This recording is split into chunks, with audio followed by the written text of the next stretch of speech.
terroriste qui est assez classique, c'est-à-dire que le terroriste sera toujours à l'endroit où on ne l'attend pas. Hein. Ce n'est pas l'endroit le plus protégé, c'est l'endroit le plus médiatique et le moins gardé, si vous voulez, qui est la cible. Et effectivement, là, foncer dans une foule avec un camion de 15 tonnes, d'après ce que j'ai entendu, c'est imparable, malheureusement. Et donc, on est dans cette logique où la répression antiterroriste court toujours derrière le terrorisme. Et faudra-t-il désormais, Pierre Conessa, s'habituer à vivre avec ces scènes d'horreur? Ah oui, ça, de toute façon, il faut s'habituer, effectivement, à une constante menace terroriste, tant que durera le scénario syro-irakien. Et d'ailleurs, d'une manière générale, la diplomatie occidentale à l'égard du monde arabo-musulman, oui, bien sûr. Vu ce qui vient de se passer à Nice, Pierre Conessa, est-ce qu'on peut dire ou redire d'ailleurs que le terroriste aujourd'hui a 1, 2, 3, 4, 5 coups d'avance? Non, il n'en a qu'un seul. La question, c'est toujours pareil, c'est que, encore une fois, le scénario envisagé est par nature celui contre lequel on ne peut strictement rien. Rappelez-vous, tirer sur des gens attablés à la terrasse du Bataclan, des cafés dans le 11e arrondissement, ou foncer sur une foule à l'occasion d'un grand rassemblement, et Dieu sait que pendant les vacances, les occasions ne manquent pas, ça peut être un festival, ça peut être feu d'artifice. C'est imparable, vous ne pouvez pas mettre des policiers et des blocs de béton sur tous les accès au centre-ville, dans toutes les villes de France, c'est pas possible. Donc il n'y a toujours qu'un coup d'avance, et le prochain scénario ne sera pas la répétition de celui-là.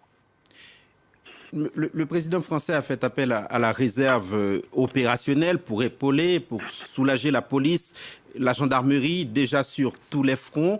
Qu'est-ce qu'il faut penser de cette annonce? Est-ce qu'effectivement cette réserve peut aider à empêcher d'autres attentats, vu d'ailleurs ce que vous venez de nous rappeler et de décrire?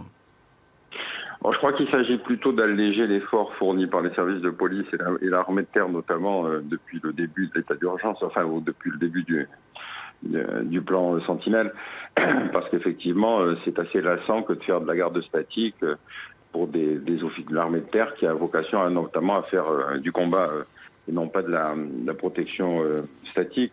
Donc l'idée est plutôt d'alléger cet effort fourni par la police, la gendarmerie et l'armée de terre, mais ça n'empêchera jamais un attentat, malheureusement.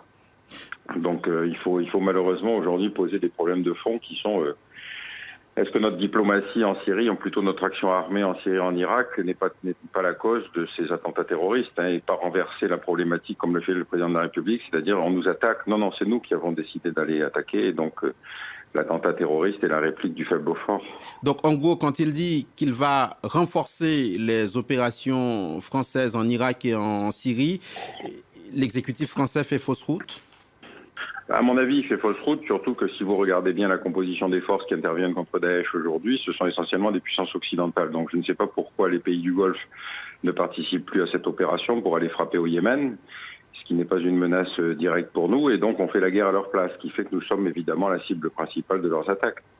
Cela dit, ça n'empêche pas Daesh de frapper l'Arabie Saoudite également, ou la Turquie, ou d'autres États. Donc la capacité internationale de Daesh aujourd'hui est immense, ce qui fait que on peut se demander si véritablement d'aller continuer à faire la guerre contre Daesh est le meilleur moyen d'empêcher de l'acte terroriste. Donc aujourd'hui, la question de l'intervention française en Syrie et en Irak peut et doit être posée.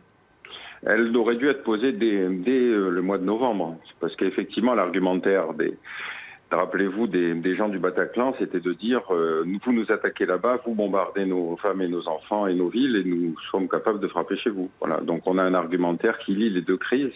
Et encore une fois, il s'agit de se demander si c'est à nous de faire la guerre à Daesh ou si c'est aux pays arabes.